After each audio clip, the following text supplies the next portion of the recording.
The STM appliance installs between a business's Internet gateway and its internal LAN, providing real-time security scanning of web and email traffic. Viruses, worms, trojans, spyware, phishing attempts, spam emails, bots, and other malware are stopped before reaching the internal network. The Netgear ProSecure STM appliance relies on patent-pending stream scanning technology, which receives, scans, and outputs traffic in a parallel fashion, providing large performance benefits over traditional batch-based scanning methods.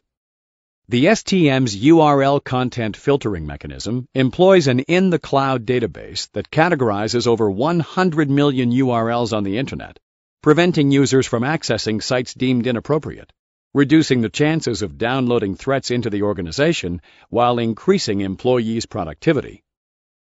The Netgear ProSecure STM appliance stops spam by using an in-the-cloud distributed spam analysis architecture, eliminating threats in real time. The distributed spam analysis architecture relies on global smart message collection, email structure and distribution pattern analysis, and accurate classification to ensure that emails and spam are identified appropriately in real time. Complete protection without confusing per-user licensing. The ProSecure STM appliance is a security appliance that is simply installed and secures the entire network.